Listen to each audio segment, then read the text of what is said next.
आता उल्हासनगरमधून एक धक्कादायक बातमी आहे। किडनी ट्रान्सफरच्या नावाखाली दिलीप चव्हाण यांची तब्बल 31 लाखांना फसवणूक झाली आहे। पतीला वाचवण्यासाठी आधी स्वतःची किडनी या महिलेने दिली होती, पण नशिबानं साथ दिली नाही। त्यानंतर फॅमिली डॉक्टरनं किडनी ट्रान्सफरचं आमिष दाखवत महिलेकडून 31 लाख रुपये उकळलेत। या प्रकरणी विठ्ठलवाडी पोलिसांनी डॉक्टरसह 7 जणांच्या विरोधात गुन्हा दाखल केला असून या गुन्ह्याचे धागेदोरे ओडिशा राज्यापर्यंत पोहोचलेत। डॉक्टर गौरव नायर असं या मुख्य आरोपीचं नाव आहे। मौसमी बिस्वास, जयदेव बिस्वास आणि इतर साथीदारांची ओळख करून दिली आहे। या टोळीनं 2 जुलै 2025 पासून 7 मार्च 2026 पर्यंत दीपाली यांच्याकडून वेळोवेळी रोख आणि ऑनलाईन स्वरूपात 31,67,860 रुपये उकळलेत। लाखो रुपये देऊनही पतीचं ऑपरेशन झालं नाही आणि डोनरही मिळाला नाही। धक्कादायक बाब म्हणजे गुन्हा दाखल होऊनही मुख्य आरोपी डॉक्टर अजूनही उसळ माथ्यानं क्लिनिक चालवत असून अद्याप एकाही आरोपीला अटक करण्यात पोलिसांना यश आलेलं नाहीये।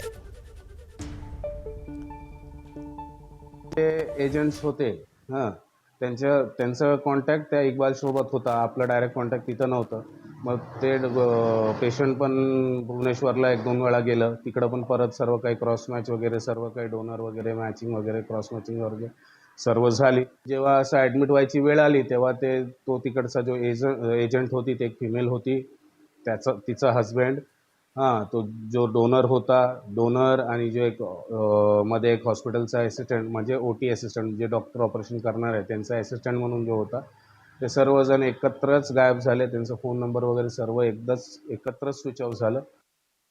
किडनीचा इश्यू असल्याने ते संबंधित डॉक्टर जे आहेत त्यांच्याकडं उपचाराकामी गेले होते आणि उपचार करत असतानाच त्यांना असं आश्वासन देण्यात आलं की जवळपास 32 लाख रुपये दिल्यानंतर नवीन किडनी जी आहे ती प्रत्यारोपित करता येईल। संबंधित पैसे ट्रान्सफर झाल्यानंतर त्यानंतर त्यांना कुठलंही किडनीचं प्रत्यारोपण किंवा त्यांचे पैसे परत न गेल्यामुळं संबंधित फिर्यादी महिलेने जे आहे ते पोलीस स्टेशनला येऊन तक्रार दिलेली आहे।